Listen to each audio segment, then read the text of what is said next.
Nós vamos começar agora um tema que é fundamental para todo médico: hipertensão arterial sistêmica. É a doença crônica mais comum no Brasil e no mundo. Portanto, fica muito atento, porque essa aula vai te ajudar muito no teu dia a dia, seja na faculdade, no internato ou mesmo depois que você se formar. Então, nessa aula a gente vai falar sobre a hipertensão dita primária, né, também chamada anteriormente de essencial. Então, é o paciente que é hipertenso porque ele é hipertenso. Não existe uma causa, né, uma doença de base. Na segunda parte dessa aula, a gente vai discutir a hipertensão secundária e também a crise hipertensiva. Então, nessa aula, a gente vai começar falando de fisiopatologia, vai passar por epidemiologia, vamos falar dos fatores de risco para hipertensão, falar dos exames complementares indicados para todos os pacientes hipertensos e o que a gente pode encontrar, a classificação da hipertensão e o seu estadiamento pelo risco cardiovascular, para, enfim, determinar qual que é a meta de pressão e o tratamento para esses pacientes. Então, vamos começar falando do básico, né? Por que o paciente ele se torna hipertenso?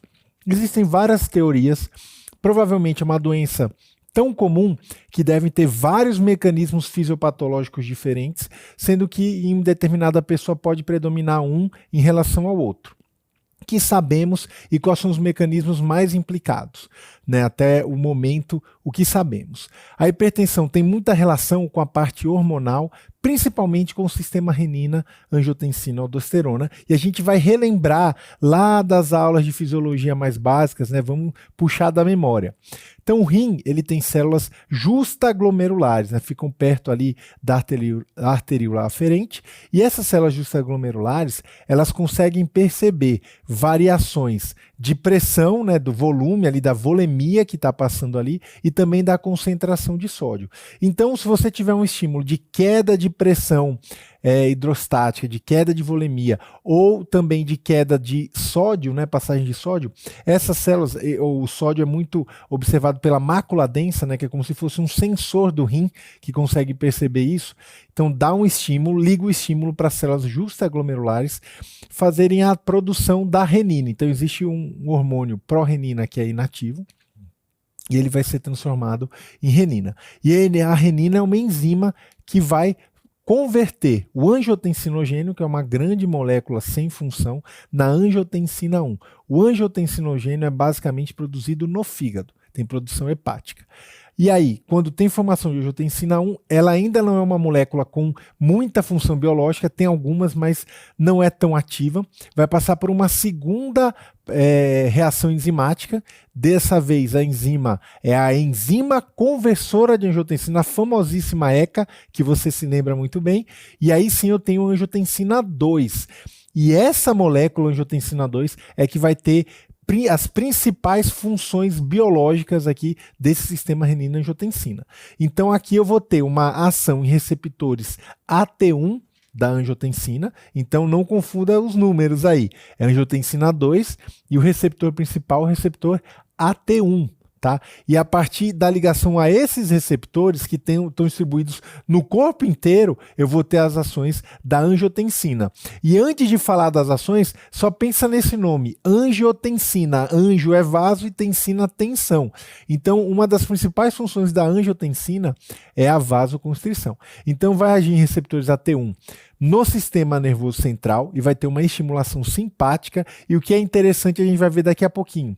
O simpático também pode estimular as células justaglomerulares a produzir mais renina. Então, tanto o sistema simpático quanto o renina, angiotensina e aldosterona, eles se retroalimentam, tá? Então, tem ativação simpática, a gente pode ter em relação endotélio-vascular a vasoconstrição, isso vai levar à disfunção, e a musculatura lisa do vaso a uma inflamação quando eu tenho uma ativação prolongada desses receptores. Nas células miocárdias vai estimular o crescimento dessas células e a fibrose no médio e longo prazo. E em relação aos rins, vai levar à retenção de água e sódio. Por quê? Porque lembra que eu falei qual era o estímulo inicial para a liberação de renina? Queda da volemia, né? Queda da concentração de sódio na mácula densa. Então, retendo água e sódio, eu vou ter um feedback negativo e esse sistema vai ser menos ativado nesse caso. Só que algumas pessoas perdem essa regulação e elas têm uma produção excessiva de angiotensina 2 e por esse motivo, por conta da retenção de água e sódio, da ativação simplática, disfunção endotelial com vasoconstrição e aumento da resistência vascular periférica, eu vou evoluir com o aumento dos níveis tensionais. E além disso, tem receptor AT1 também no córtex adrenal, né? E no córtex adrenal eu vou ter produção de mineralocorticoide, que é a aldosterona. E a gente sabe a função da aldosterona. Você lembra ou não? Se não lembra, eu vou te lembrar agora. A aldosterona vai agir no rim, lá no ducto coletor, lá no final do rim, fazer reabsorção de água e sódio, uma troca com potássio, tá? E também, no médio e longo prazo, a aldosterona leva à fibrose. Então, esse sistema é um dos principais implicados na hipertensão primária. A gente tem também o mecanismo neural, né? Que é principalmente por ativação do sistema simpático. Então, pessoas hipertensas podem ser mais simpaticolíticas, ou seja, tem um tônus do simpático mais desenvolvido. A atividade do simpático, eu acabei de falar para vocês, pode gerar uma estimulação das células justaglomerulares, liberar mais renina e vai levar todo aquele processo que a gente acabou de ver. Além disso, pode ter uma ação direta, né, no túbulo renal, levando à reabsorção de água e sódio, e também vai ter uma ação em receptores alfa-adrenérgicos dos vasos. Esses receptores causam vasoconstrição, tá? Então eu tenho um mecanismo também de aumento de resistência periférica, de retenção de água e sódio, que vai fazer os níveis tensionais subirem. Também quero falar para vocês sobre o mecanismo renal. O rim é muito importante nessa regulação. A gente já viu ali que ele sofre influência do simpático, do sistema renina, mas o rim, ele tem uma função primordial que é controlar água e sódio. Se você tiver um consumo excessivo de sódio, você vai ter um controle renal para eliminar esse sódio a mais e não fazer a pressão subir. Então, olhando para esses dois gráficos, vamos ver primeiro o gráfico da esquerda. É um gráfico de uma pessoa normal. Quem tem um consumo baixo de sódio vai ter níveis de pressão mais baixos, né, até um determinado ponto, que é um consumo normal. Nessa fase de consumo normal, mesmo que eu aumente a minha ingestão de sódio ali, ó, de 1, né, que seria o normal, vamos considerar o número 1 ali como normal, até 3,5 vezes, que seria já um consumo elevado de sódio diário, o meu nível de pressão aqui não muda muito pouco, olha só. A curva muda muito pouco, inclina muito pouco. A partir de um consumo elevado de sódio, 4, 5, 6 vezes o valor normal de consumo, aí sim eu começo a ter um aumento mais pronunciado, até que 6, 7 vezes o aumento de consumo de sódio vai gerar aumentos tensionais mais significativos. Só que essa é uma curva de uma pessoa normal. Então, mesmo eu que não sou hipertenso, não tenho nenhum problema, se eu consumir quantidades absurdas de sódio, 8, 9, 10 vezes o valor normal, o meu rim vai ter a capacidade de excretar determinada parte, outra parte vai acabar retida no meu organismo, isso vai gerar uma retenção de água associada, aumento de volemia, aumento de pressão. Só que alguns pacientes hipertensos têm um desvio dessa curva para a direita. Então o que a gente vê aqui na hipertensão essencial? O nível de controle vai ficar em valores aumentados de pressão. Então, ao invés de ele ter um controle normal de pressão no valor A aqui de pressão, em torno de 100 de sistólica, ele vai ter um valor steady state, ou seja, de eliminação do sódio ali, em torno de 140 ou 150. Então, isso ele tem uma alteração nesse valor específico que o rim leva para manter a pressão em relação à natriurese, tá? E essa pessoa que é hipertensa, se ela comer muito sódio, a pressão vai subir também, e se ela comer demais, vai subir também, só que já vai partir de um basal muito maior do que uma pessoa que não é hipertensa. Tá? Então, por esse motivo, o controle do sódio é importante, tanto em quem não é hipertenso quanto em quem é. Só que existem ainda pessoas que são agitação sensíveis, que essas têm uma desregulação da natriurese a ponto de Qualquer aumento pequeno de sódio na alimentação diária pode levar a aumentos significativos da pressão. Então a curva ela fica mais inclinada, tá? Tanto pode ser uma pessoa que, no basal, ela não é hipertensa, quanto uma pessoa hipertensa. Quem é sal sensível? Não dá para saber a priori.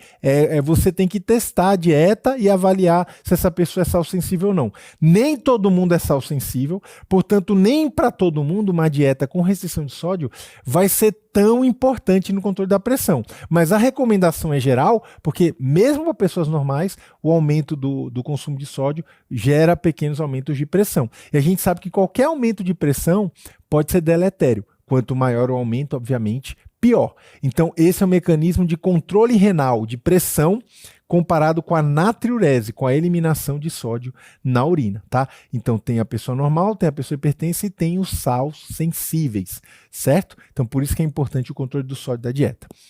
Agora vamos falar de diagnóstico. A gente entendeu a fisiopatologia, sistema renina, simpático, renal. Agora vamos para o diagnóstico. Qual o valor de pressão que é aumentado?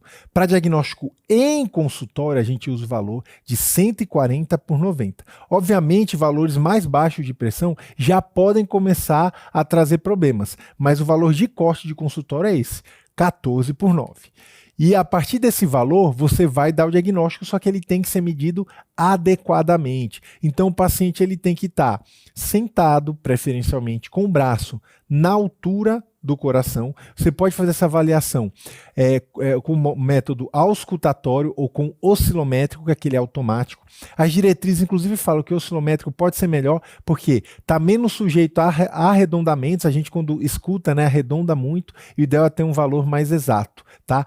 Também o método oscilométrico tem a vantagem que o próprio paciente pode medir em casa com o aparelho, ele não precisa de uma pessoa treinada no método auscultatório para medir a pressão.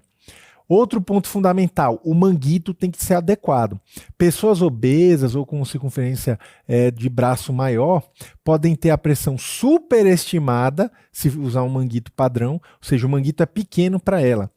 E ao mesmo tempo, pessoas que têm o braço com uma circunferência menor, mais fininho, por exemplo, mulheres jovens magrinhas, se usar um manguito padrão, a pressão dela pode ser subestimada. Por isso que é tão comum ver mulheres jovens falar, eu tenho a pressão baixa.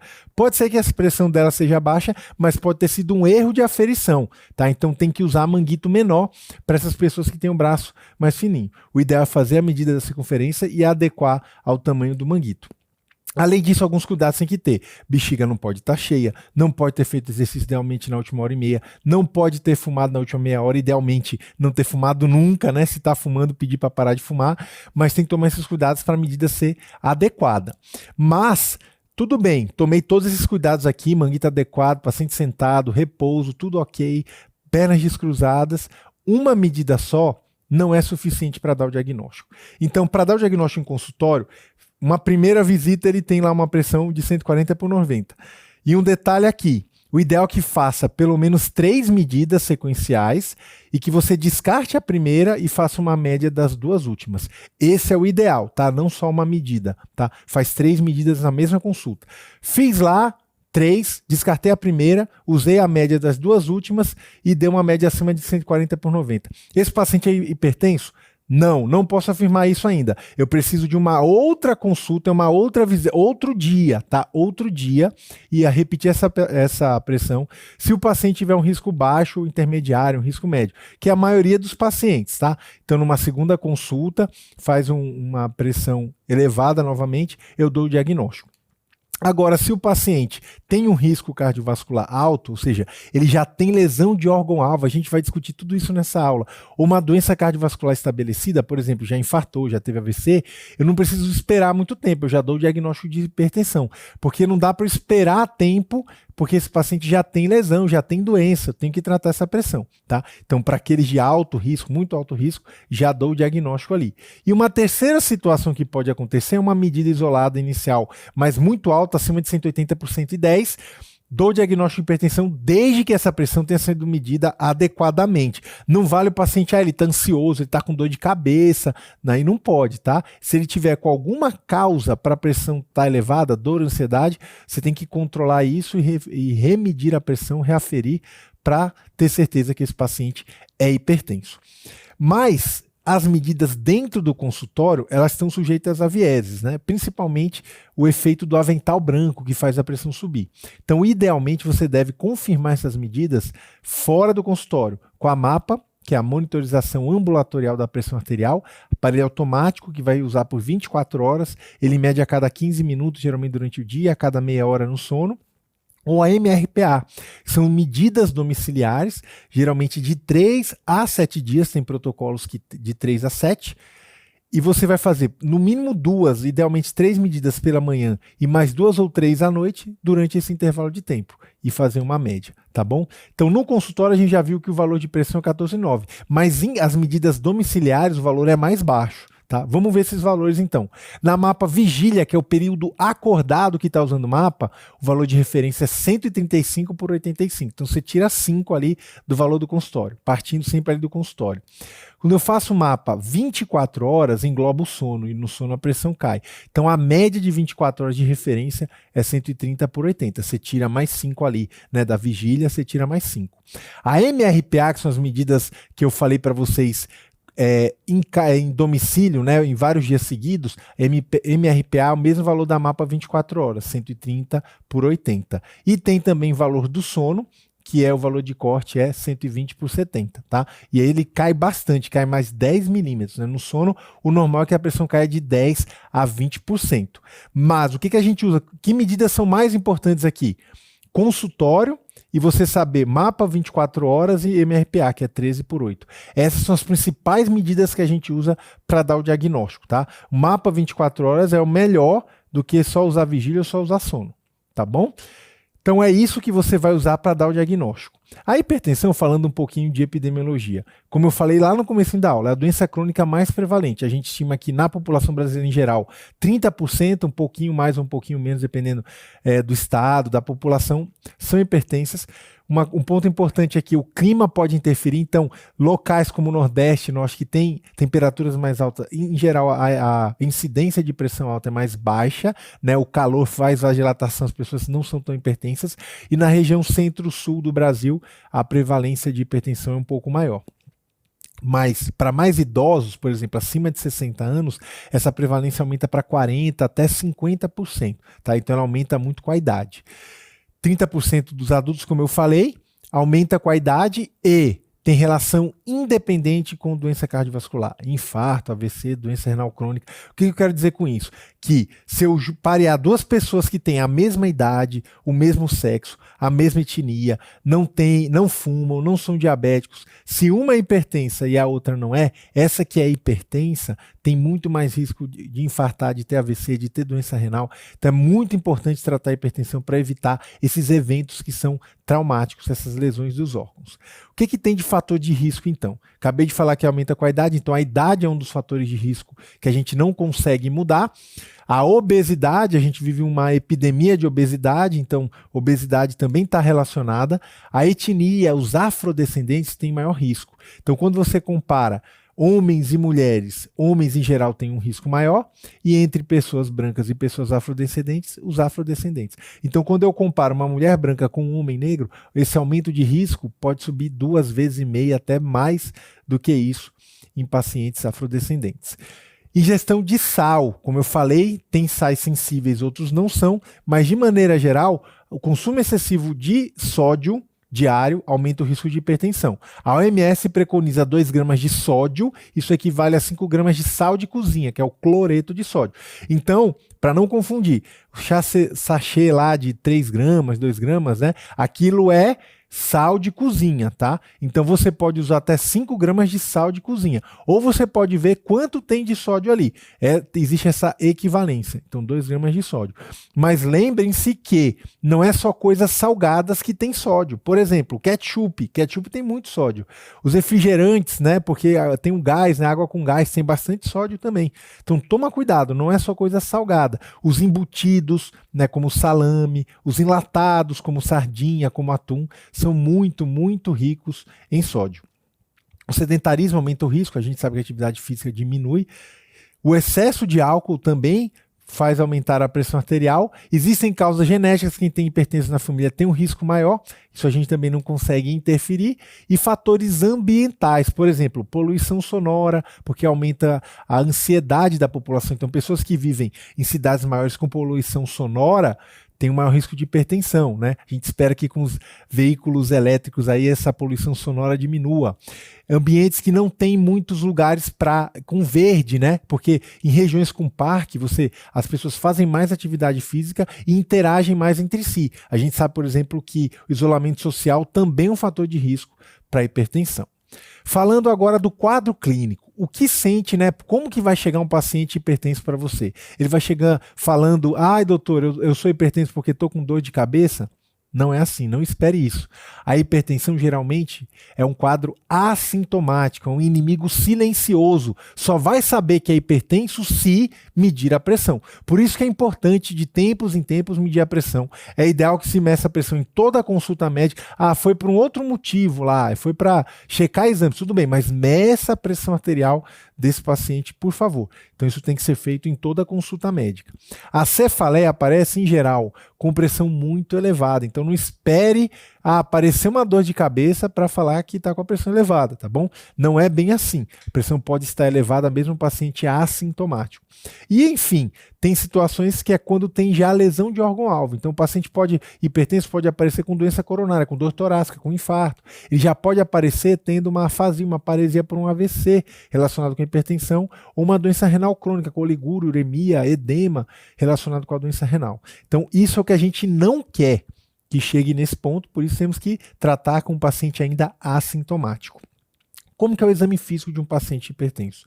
Em geral, o exame físico é normal se ele ainda não desenvolveu lesão de órgão-alvo, mas tem alguns pontos importantes que devem ser feitos no exame físico. Primeiro, a gente tem que idealmente aferir a pressão nos dois membros, pelo menos na primeira consulta, para avaliar se tem uma assimetria muito grande. Uma diferença acima de 15 milímetros já indica que esse paciente pode ter aterosclerose, e variações muito grandes da pressão entre os membros indicam que ele pode ter, por exemplo, alguma causa vascular, como coartação de aorta para hipertensão. Tem que medir a pressão deitado em pé, porque pode ter hipotensão ortostática. Sentada a pressão está alta, em pé ela cai muito. Então, idealmente avaliar, principalmente as pessoas que têm maior risco, idosos, diabéticos, que podem ter desautonomia. O índice tornozelo braquial é um exame adequado para avaliar a aterosclerose. Então, quando essa relação aumenta, diminui, quando essa relação diminui, significa que eu posso ter aterosclerose. Então, você vai medir a pressão no braço e no tornozelo do mesmo lado, e aí vai fazer a relação, tá? O valor de corte 0,9, tá? Se esse paciente tem menos de 0,9 aí de relação, é um fator de risco cardiovascular.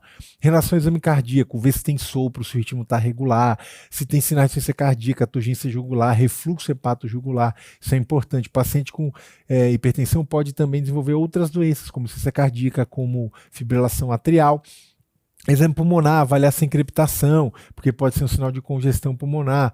No exame abdominal, palpar, ver se tem visceromegalias. Auscultar, pode ter um sopro. E se tiver um sopro abdominal, a causa da pressão alta pode ser renovascular, que a gente vai discutir numa outra parte da aula. Tá, mas é importante examinar. Em relação ao neuro, força motora, fundo de olho é importante para ver se tem retinopatia hipertensiva. Em relação a exames complementares, existem uma série de exames que estão indicados para todos os pacientes que são hipertensos de acordo com a diretriz nacional mais atual. Então, a análise de urina é importante, uma urina tipo 1 ou EAS, dependendo do lugar que você está. Microalbuminúria, acho também chamada de forma mais atual como relação à albumina creatinina da urina, ou albinúria creatinúria.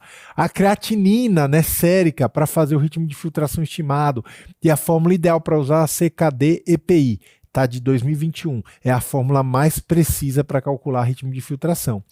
Avaliar um potássio é importante porque algumas medicações antihipertensivas causam hipercalemia, então tem que ter um potássio basal.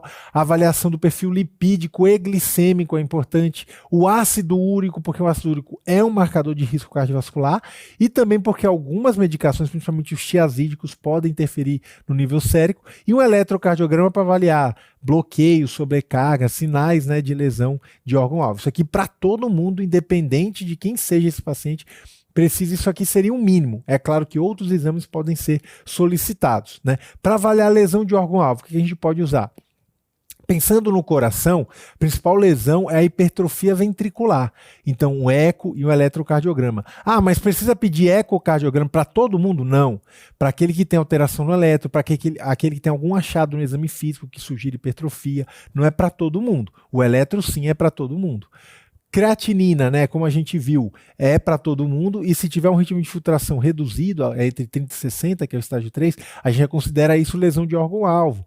Se tiver uma albuminúria entre 30 e 300, isso é lesão de órgão-alvo, né? Acima de 300 já é uma macroalbuminúria.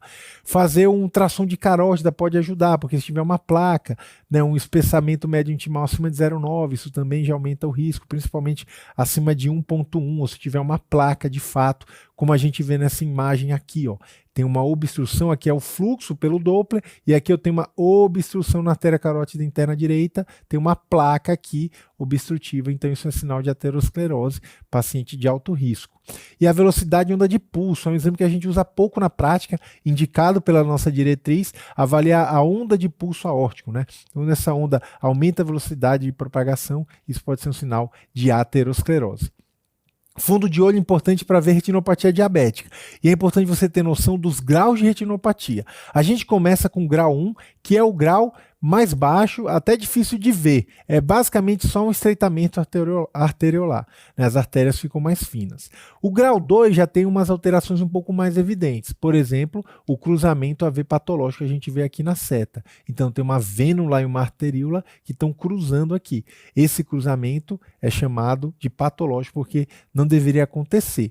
No grau 3 está mais evidente ainda. Aí a gente já tem exudatos na retina. Tanto os exudatos algodonosos, que a gente vê aqui em cima, ó, algodonosos são os mais amarelos, né, quanto os em chama de vela aqui embaixo. Então, amarelo em cima e aqui embaixo vermelhinho, que são sangramentos, hemorragias retinianas, né, os exudatos hemorrágicos ou em chama de vela.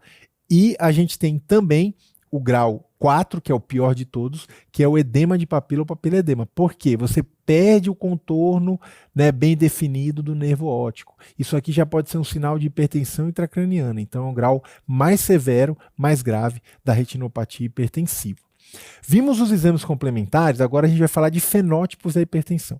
Então a gente tem a pressão que é aferida no consultório, idealmente tem medidas em casa, fora do consultório. Então no consultório a gente já viu que o corte é 14/9, né, 140/90, e a gente viu que a MRPA, ou a mapa 24 horas, o corte é 13/8. Ok, a partir daí podem ter incongruências entre essas medidas. Então, primeiro cenário que pode acontecer, a pressão está normal no consultório e está normal nas medidas em casa. Essa situação é excelente. Esse paciente é normotenso, ou se ele já tem um diagnóstico de hipertensão prévio, né, e já está tratando, ele está com a hipertensão controlada. Maravilha.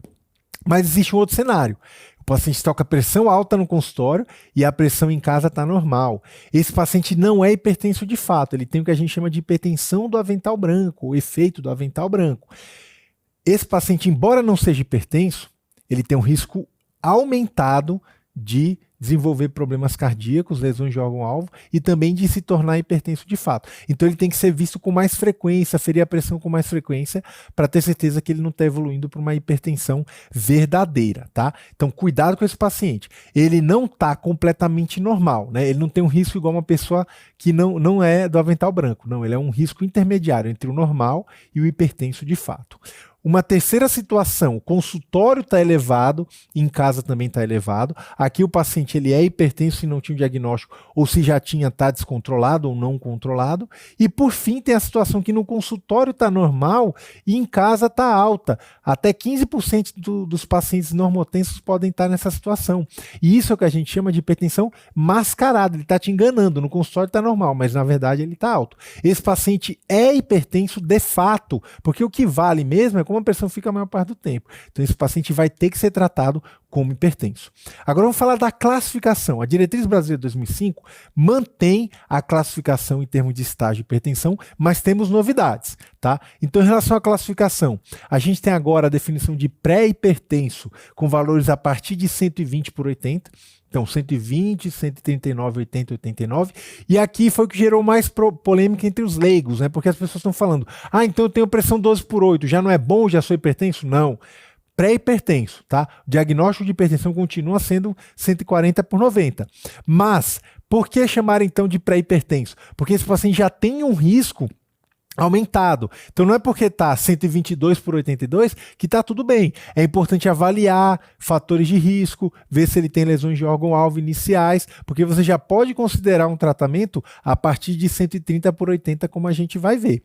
O estágio 1 é 14,9, aí a partir daí você vai aumentando 19 pontos ali na sistólica ou 9 na diastólica para ir mudando de estágio. Então, estágio 2, né, o estágio 1 é até os 159/99, né, o estágio 2 começa em 160/100 e o estágio 3 começa em 180/110. Existe a situação do paciente ter uma hipertensão sistólica isolada, ou seja, só a sistólica está alta, diastólica normal, muito comum no idoso. Existe também a possibilidade do inverso, de uma hipertensão só diastólica. E aí tem um exemplo aqui, paciente com a pressão de 150/105. Se a gente usar o valor de 150 da sistólica, está em estágio 1. Mas se a gente usar o valor da diastólica, ele está em estágio 2. Então, qual é o estágio desse paciente? A gente sempre considera o pior. Então, estágio 2, por causa da diastólica. Então, se sistólica e diastólica tiverem estágios diferentes, você vai considerar sempre o que é pior. A diretriz europeia usa algumas definições um pouco diferentes, né? Eles consideram que a pressão ela não é elevada quando menor que 120/70, ela é considerada elevada 120, 139, 70, 89, e ela é considerada hipertenso a partir de 14,9, igual a nossa, tá? E não tem divisão por estágios. Agora, a americana, que é de 2025, essa sim, ela é um pouco mais agressiva na definição. Porque quando a gente vê a definição deles, já considera elevada a partir de 120, 129, uma diastólica aí menor de 80. E aí ele fala que o estágio 1, 130/80 já é estágio 1. Então, 13/8 ele já considera hipertenso estágio 1 e o estágio 2 é 140/90, né? Então não tem estágio 3. Então os americanos são mais agressivos até na definição. Eles baixaram o corte do valor de hipertenso para 130/80, baseado em estudos, aí principalmente Sprint Trial de 2015, que usou valores mais baixos aí para avaliação de pressão arterial. Então, tem essas pequenas diferenças entre as diretrizes nacional, americana e europeia, e principalmente a americana é mais diferente. Agora vamos falar do estadiamento. Então a gente viu a classificação, né? Nossa diretriz nacional classifica em pré-hipertenso e 3 estágios de hipertensão. Mas além do valor da pressão em si, a gente tem que avaliar os fatores de risco que esse paciente tem. Então a gente vai avaliar fatores de risco, vai avaliar lesão de órgão-alvo e um que é mais grave, que é a doença cardiovascular. Quanto mais fatores de risco, lesão de órgão-alvo ou doença cardiovascular esse paciente tiver, mais agressivo eu tenho que ser no tratamento dele. Quando eu falo de fator de risco, lembra da palavra risco para lembrar quais são. Então, resistência insulínica é um fator de risco, porque daqui a pouco a gente vai ver que diabetes já é um fator para alto risco. Então, a idade, acima de 55 para homem, acima de 65 para mulher, é um fator de risco. Eu estou falando de fator de risco para a doença cardiovascular. O risco social, se tem alguém na família, principalmente parente de primeiro grau, que tenha tido doença cardiovascular antes dessa idade aqui, antes de 55 para homem e antes de 65 para mulher. Colesterol elevado é um fator de risco e a obesidade. Além disso, o tabagismo, a gente sabe que é um grande fator de risco. Lesão de órgão-alvo, o que pode ser? Já vimos algumas ali quando falamos de exames.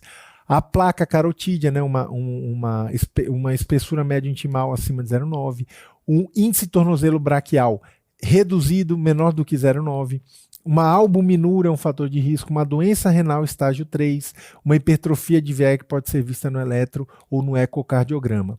E o que a gente considera doença cardiovascular estabelecida ou equivalente, né? Então, estabelecida é mais fácil de lembrar, né? Infarto, aterosclerose, seja coronária, carotídea, periférica. Então tem claudicação intermitente, já infartou, esse paciente tem doença estabelecida, né? Cérebro vascular, coronária, enfim.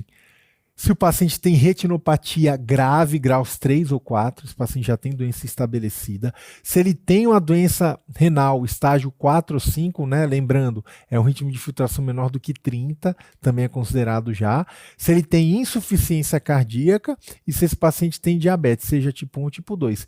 Nessas situações aqui, né, aqui seria um equivalente, né? O equivalente. Nessas situações, esse paciente, você nem precisa ver as outras coisas. Ah, mas ele está abaixo também. Olha, ele só por ter uma doença cardiovascular estabelecida ou equivalente, ele já entra no alto e muito alto risco.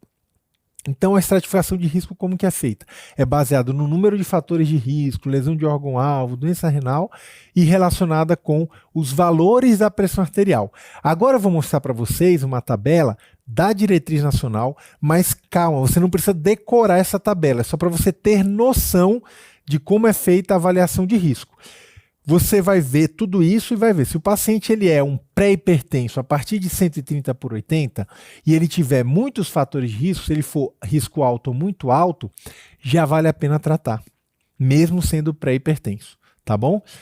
Paciente estágio 1, né? Quanto mais fator de risco, maior o risco dele. Isso vai piorando no estágio 2 e também vai piorando para o estágio 3. O estágio 3 sempre é no mínimo risco alto. É risco alto ou risco muito alto se tiver muitos fatores. Ah, eu tenho que decorar isso aqui? Não, não precisa. É só para você ter a noção que quanto maior o nível de pressão, maior o nível de fatores de risco, lesão de órgão-alvo, doença renal estabelecida, esse paciente vai ter um risco mais alto. Agora vamos falar de outras estratégias de definição de risco, que seriam as calculadoras. E a calculadora nacional estabelecida pela diretriz é a Prevent Score, que é da American Heart Association, americana, que nós usamos aqui nacionalmente porque não temos uma nacional. Então esse score você pode procurar aí na internet, tem aplicativo já com esse score, Score Prevent.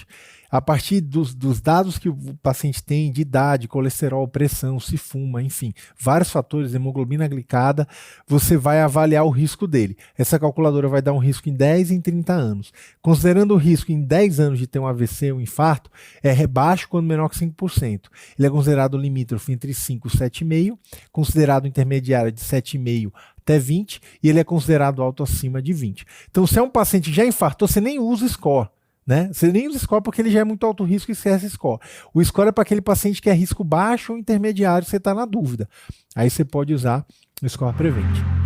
Então você tem que saber quem é o risco alto ou muito alto. Então, se tiver doença cardiovascular estabelecida, infarto, AVC, paciente que tem lesão de órgão-alvo, como hipertrofia ventricular, paciente diabético que tem doença renal crônica acima do estágio 3, né? Então aquele paciente que já tem um clearance abaixo de 30, se tem hipercolesterolemia familiar, LDLs muito altos, acima de 190, esse paciente é risco alto ou muito alto. Tá, nem precisa de calculadora, mas se não tem nada disso, você pode usar o Score Prevent para determinar um risco e pode até usar biomarcadores, por exemplo, score de cálcio coronário, a gente sabe quanto mais calcificação nas coronárias, maior o risco, a lipoproteína A, que é uma partícula aterogênica importante, vale a pena dosar pelo menos uma vez na vida, ou BNP elevado, tudo isso aumenta o risco desse paciente. Agora vamos falar sobre meta. Nossa diretriz brasileira de 25 estabeleceu como meta geral pressão abaixo de 130/80. Essa é a meta que a gente tem que ter.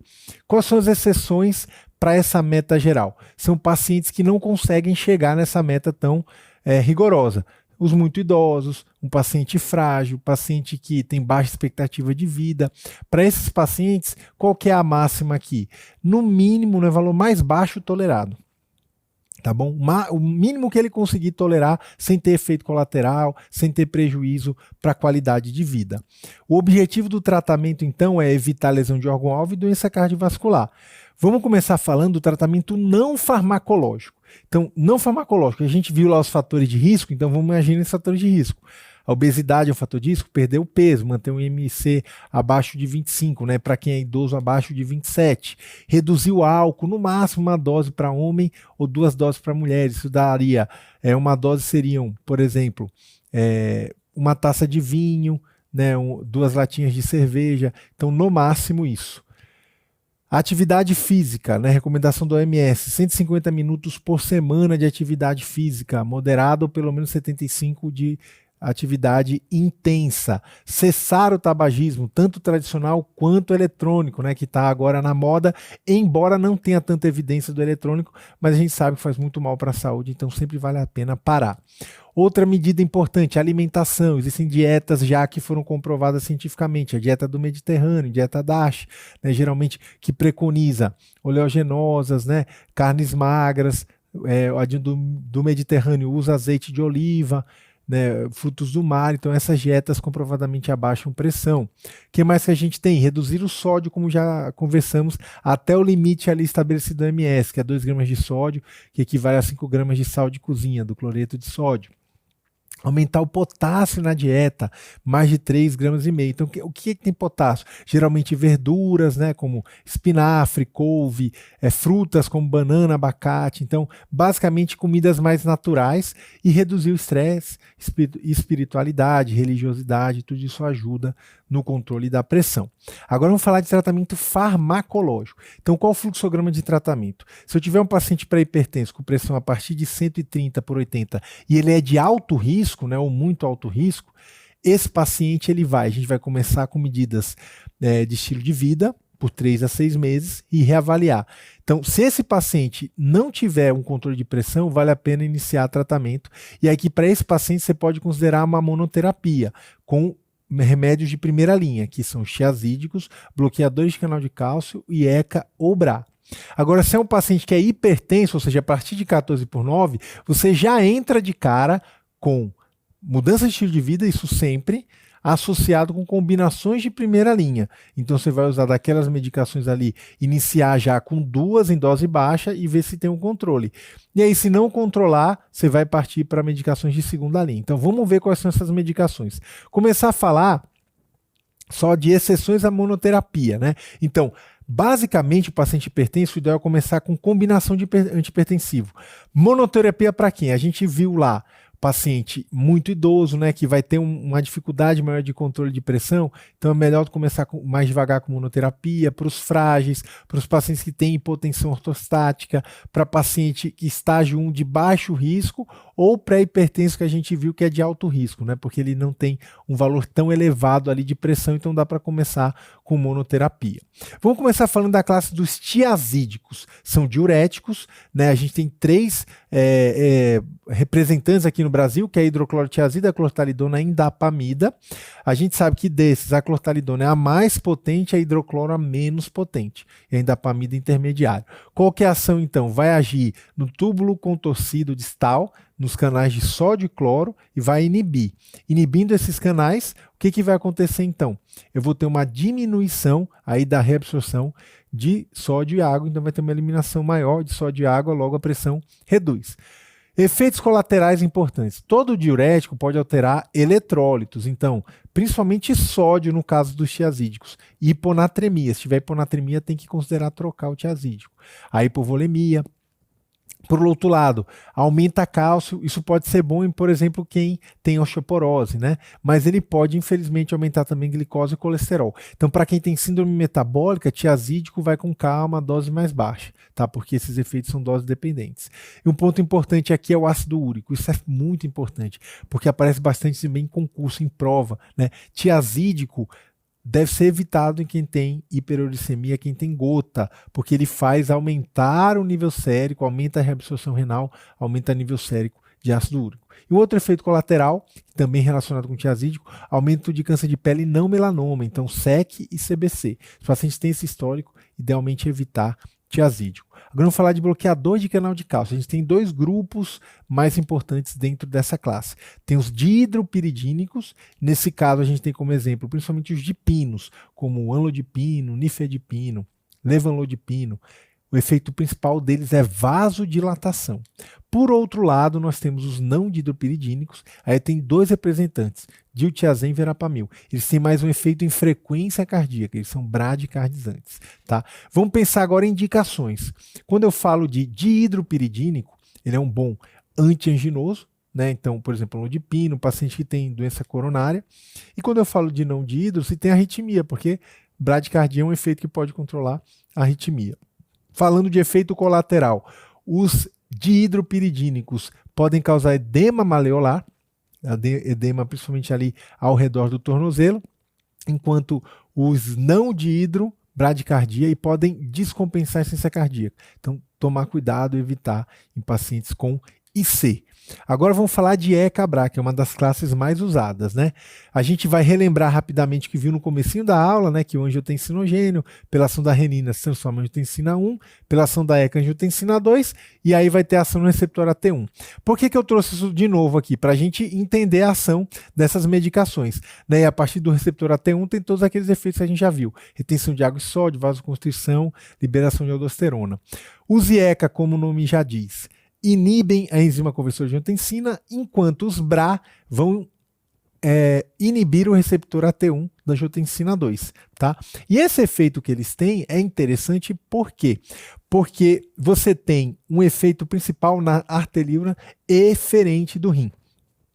Então, quando você usa um ECA com BRA, você vai ter uma vasodilatação da eferente e essa pressão de filtração diminui. Então, vamos imaginar o seguinte: está entrando água aqui pela aferente, é como se fosse a torneira.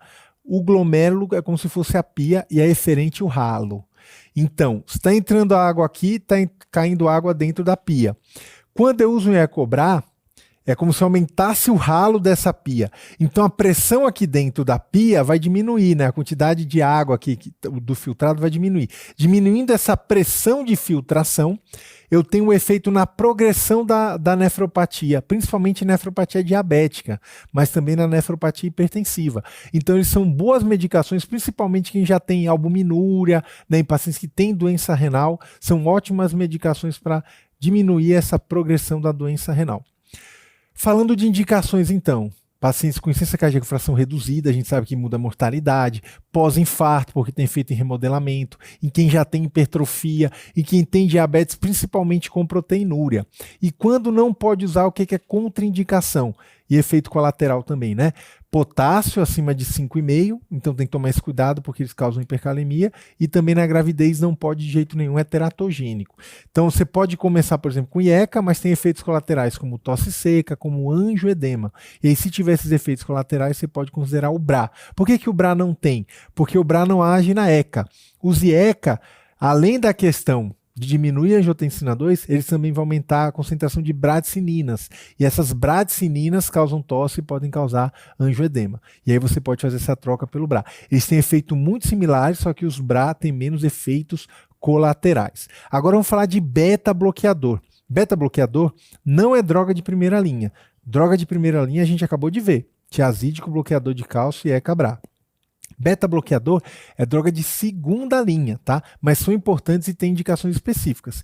E um ponto muito importante que eu não falei há pouco, mas vou falar agora, você não pode associar um IECA com BRA, tá? Aumenta o risco de hipercalemia e de doença renal. Então, pensando em beta-bloqueador, quais são as indicações deles, né? São os ZOL, atenolol, metoprolol. Enxaqueca, eles têm um efeito profilático, e Cefé, eles têm também um efeito de mortalidade, hipertiroidismo, pacientes com angina, pacientes com taquiarritmias, porque beta-bloqueador reduz frequência cardíaca. E efeitos colaterais, eles podem agir nos receptores cardíacos, gerando bradicardia, isso é um efeito que é bom, mas por outro lado pode ser excessivo, né? E também broncoespasmo, porque existe receptor beta-2 adrenérgico no músculo liso do pulmão, né? Dos alvéolos e dos bronquíolos. Falar da espironolactona agora, que também é droga de segunda linha. Espironolactona é um antagonista da aldosterona. Ele está indicado na ICFE, muda a mortalidade, e também no hiperaldosteronismo primário, né? Uma doença que é endocrinológica, uma causa importante de hipertensão que a gente vai ver na segunda parte da aula. E na hipertensão resistente, então, aquele paciente está usando 3 fármacos, não controla, vale a pena entrar o quarto fármaco, a espirono. Efeito colateral da espirono pode causar hipercalemia, então cuidado com o uso IECA-BRA. Pode usar com IECA ou BRA, pode, mas tem que monitorizar potássio e pode causar ginecomastia. Em relação à furosemida, é um diurético de alça, mas não é droga de primeira linha. Não tem um efeito antihipertensivo tão bom quanto os tiazídicos. Está indicado em quem tem edema e quem tem doença renal avançada, tá bom? Principalmente nesses casos. E quais são os efeitos colaterais? Distúrbios eletrolíticos, hipotensão postural, né, hipovolemia, ira pré-renal. Então é um diurético mais potente, porém ele não é tão bom para pressão. Em relação à segunda linha, a gente tem também alfa-bloqueadores, alfa-1 bloqueadores. Esses receptores, eles geralmente são periféricos. A gente tem como exemplo tansulosina, doxazosina. Indicação, eles são indicados em, por exemplo, quem tem hiperplasia prostática benigna. E o que é que não pode usar? Qual é o efeito colateral aí deles? Eles podem causar hipotensão postural. E a gente tem também, eles são periféricos, tá? Para ficar claro, porque a gente tem os centrais, que são os alfa-2 agonistas centrais. Como exemplo, a gente tem clonidina e a metildopa. Indicações dessas medicações, uma bem importante, abstinência alcoólica ajuda e gestante, na gravidez são antihipertensivos interessantes. E efeitos colaterais dessas medicações, como tem ação central, pode causar boca seca, insônia, irritabilidade, então tem esses efeitos da ação central e também, mais raro, anemia hemolítica, tá? Então esses aqui são centrais, tá? Para não confundir o que é periférico e o que é central. Então em relação ao tratamento farmacológico, para finalizar aqui, segunda linha, tem os vasodilatadores diretos. A hidralazina, ela tem ação direta no vaso, ela pode, de efeito colateral, causar cefaleia, taquicardia e até uma síndrome lupus-like, mas com aquelas lesões cutâneas do lupus. E o minoxidil é um remédio que é muito usado para alopécia, né, para quem tem queda de cabelo. Então, de efeito colateral, pode causar derrame pericárdico e hirsutismo, né, aumento de pelos, é um efeito colateral do minoxidil. Então, para finalizar, tratamento da hipertensão, a base é um não farmacológico e a gente vai usar as drogas de primeira linha na base, né, tiazídico, IECA ou BRA e bloqueador de cálcio. Se precisar de um quarto fármaco, espironolactona, e aí se precisar de mais, você vai considerar beta-bloqueador, alfa-2 agonista, alfa-1 bloqueador ou algum daqueles dois vasodilatadores diretos que eu acabei de falar, hidralazina e minoxidil. No dia a dia médico é importante para falar de hipertensão. O controle de pressão na prática, né? Os aparelhos automáticos ajudam muito, como eu falei, porque o paciente pode usar na casa dele. Tomar medicação a menos que hipotensão, o que é? O paciente chega e fala assim, doutor, minha pressão hoje está 11/8, tá boa, preciso tomar o remédio? Precisa, porque se não tomar ela vai subir. Você só não vai tomar o remédio se estiver abaixo de 9/6. E combinações melhoram a adesão. Então, existem comprimidos que um comprimido só tem combinação de 2 ou mais remédios, né, de 2 até 3 remédios. Então, ajuda na adesão menos comprimidos. Para finalizar a nossa aula, tem uma pergunta aqui para você. Olha só. O paciente diabético hipertenso está em fase de recuperação de infarto do miocárdio e apresenta um bloqueio atrioventricular de 2º grau. De outras comorbidades, ele tem histórico de angioedema e gota. Qual das drogas antihipertensivas abaixo seria ideal para esse paciente? Olha, ele tem um histórico importante aí, né? Então, losartana, enalapril, metoprolol, hidroclorotiazida ou verapamil. Qual que seria a melhor droga para ele? Eu vou te dar um tempinho, pode pausar o vídeo, pensa que eu já respondo. Então, pensando nessas classes, eu vou de baixo para cima, tá? Verapamil. Verapamil é um bloqueador de canal de cálcio não dihidropiridínico, assim como o diltiazem. Ele causa bradicardia. Para um paciente que tem um BAV de 2º grau, não é uma boa opção. Hidroclorotiazida, diurético tiazídico. O paciente tem gota, lembra que eu falei, ácido úrico aumenta com tiazídico, não é uma boa opção. Metoprolol vai ter o mesmo problema do verapamil, BAV de 2º grau. Enalapril seria uma boa opção, mas ele tem um histórico de angioedema. Então, o enalapril pode desencadear angioedema. Então, a solução para a gente é a losartana, que tem menos efeito colateral, e tem um efeito interessante da losartana que ele é uricosúrico, ele diminui o ácido úrico. Então, pode ser muito bom para esse paciente. Para resumir, resumão final aqui, o que a gente viu nessa aula? Diagnóstico de hipertensão, pressão no consultório, tem que repetir, né, mapa, MRPA, os fenótipos de hipertensão, mascarada, avental branco, classificação e estadiamento, né, valores de pressão estágio 1 a 3, lesão de órgão-alvo, fator de risco, doença estabelecida para determinar o risco cardiovascular, usar a calculadora Prevent em alguns casos, e a gente falou bastante de tratamento farmacológico. Drogas de primeira linha, falamos de segunda linha, é importante sempre saber a indicação e efeito colateral. Essas são as referências da aula, espero que tenha te ajudado a entender melhor sobre hipertensão arterial sistêmica primária, né? Doença importantíssima para você, para a tua vida inteira. Até a próxima aula.